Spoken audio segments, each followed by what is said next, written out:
earlier on, you wanted to speak about the importance of having a platform like this. And you said, Chad, Adam, I don't want to talk about it now. I want to talk about it, when we're doing the podcast. And I think it's the perfect time for that, because I think you do know.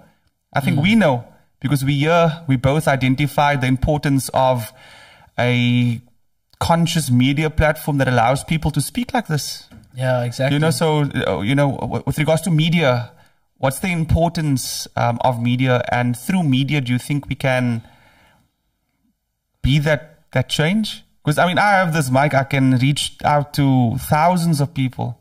We're obviously trying to get our listenership up and getting subscribers. But at any time, if someone wants to listen to us, they can. Not just in Cape Town, but all around the world. And this is also one of the cheapest. I did research today because I'm doing the pitch deck for Cape Conscious Media. And this is also one of the cheapest media platforms. You don't need paper. You don't need huge data costs. You can do it with just audio.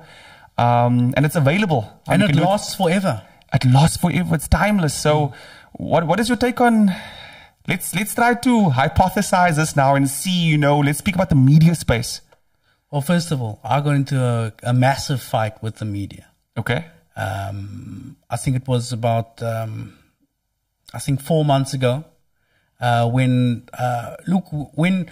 you watch CNN and then they put up a thing that says like, reports, Chad pees in the basin, people are going to come to you and say like, Chad, why you pee in the basin? You're supposed to, it's not true. Just because it's on CNN or it doesn't mean it's true. But CNN has this institutional authority that if the Chiron says like, Chad pees in the basin, it basically becomes a fact.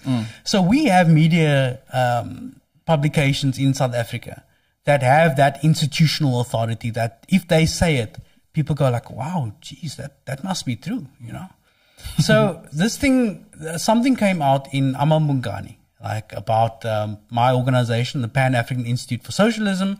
They briefly mentioned us, but ultimately that was about a few journalists who have an anti-worker and anti-labor union, or a particular labor union, NUMSA, that wanted to platform their grievances, their biases, and frankly, their outright lies in this thing that basically says that we are controlled by China, funded by China, that there's a nefarious plot that we are part of to, control a media narrative. And it was just like, when they say things about you, that you in the room, that's just simply not true. You go like, but look at this fucking cuck. So like we said like, actually, you know what, we're going to investigate you. So what we found that like all of these people, Amambungani, Mail and Guardian, Daily Maverick are not honest about their funding.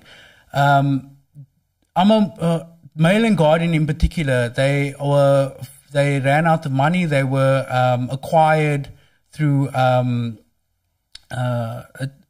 a shareholding that was funded by CIA adjacent money. And all of these journalists then end up going, like 19 journalists, they end up going to work for CIA and National Endowment for Democracy aligned institutions. Now, the National Endowment for Democracy was a thing that was started that to do media influence. So they continue to do overtly what the CIA couldn't do. So we found like a money trail of like people who work for these organizations, and they lied about like all of these things, their connections. The problematic things of the US state-funded institutions like the National Endowment for Democracy, then private funding like the George Soros Foundations and the Omid Yar Foundations. They fund a lot of media projects in South Africa. They've also fund things like Africa Check. So they would train the journalists, they would own the publications, they would pay the journalists to write the stories, and then they would fund the fact-checking organizations. So what you have is a conveyor belt of fabrication. They can dictate the agenda, and if needs be, they can just talk cock about people. They can lie to you. Now, media funding is very difficult to come across, especially like if you've got like a great organization like this. You really want it to be as independent as possible so that no one's yanking your chain and pulling your strings. And you can't be told what you can say, what you can't say. If you are funded by the National Endowment for Democracy or Open Society Foundations, you wouldn't necessarily be told that, oh, you can't write the story about like Mail and Guardian, or you can't have this guy on. You would know because you want to apply for funding next year. So you can't. So you don't. You rather like, no. Let's rather have like somebody on. Because otherwise the funding's not there, then it's obviously it's an issue. Yeah. And you know, there's a lot of problems with the SABC. You know, but one of the problems they don't have is that they are objective. You know, they are they don't have a bias, a corporate bias. They don't have an editorial policy that says like, look, no, don't cover this. So we can't say that the ANC is, because it's state-owned, it's an SEO or SOE, that it has some sort of alliance to the governing party. Can we say that? They get into trouble sometimes for being there are people in the ANC who expect the SABC to be a mouthpiece, and they're just not. They were at one stage. They really were there was one guy, Claudio Motsaneng, who like really wanted it to be a mouthpiece, but they actually they're not. Independent media, especially there needs to be a diverse media scape. That includes you. I mean, you have to read things like Daily Maverick and Mail and Guardian because they're there. They have that institutional authority, but then you also have to consume other bits of media. You have to have a fair representation of both sides and to call out then the bullshit, right? You have to look whether you make conscious decisions or whether you just consume what the algorithm feeds you. You're going to be watching a lot more media sources these days than you were looking at 2, 3, 5 years ago. But it's very important that at least some of that media diet or that people are consuming is completely independent, like not beholden to anybody. So would you, on record, I don't want to say that, but in your opinion, out of all the media publications, media houses, media organizations in South Africa, who's the most independent? In your opinion, based on the research or based on what you consume and just what you feel? It's tough, eh? I mean, is it, or do we say one as relative to the other, that they all have a certain level of bias, but one relative to the other, that's the safer source of news? Is it that sort of discussion that we? There's no such thing. You know, you can't escape bias. We all have biases and prejudices. The standard that you must aim for is fairness.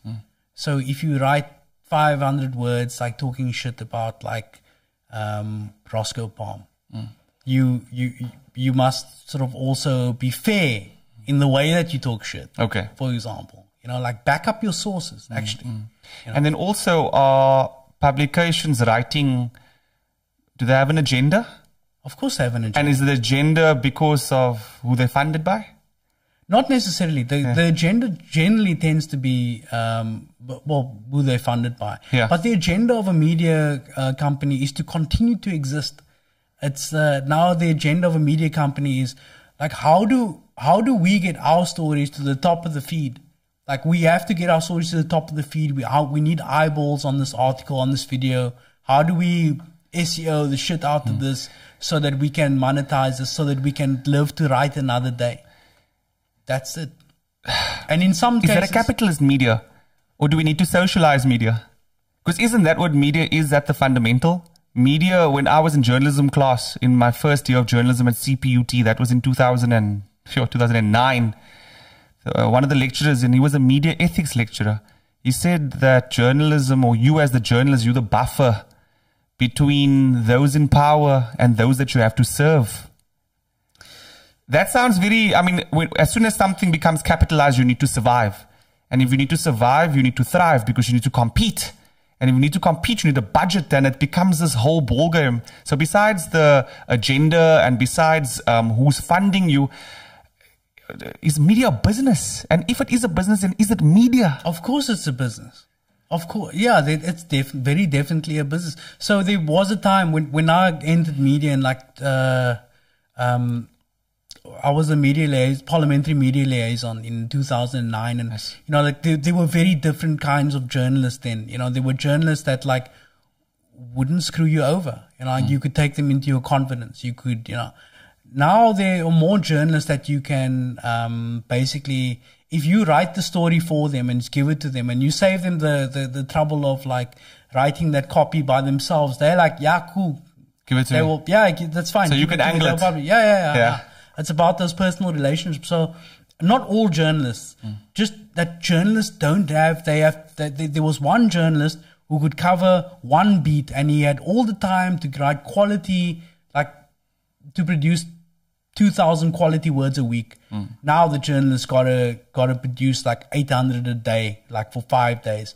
And they gotta compete against the other journalists. And if their things don't track, if the metrics don't hit a journalist the right way, if people aren't looking at the copy, they're done, they're gone, So it's competitive, and in terms of a media having more of a cooperative or a more of a socialist model, that's something that I would very definitely be interested in trying to build and be a part of, because I do think that journalists and media has a very important role to play in elevating other voices.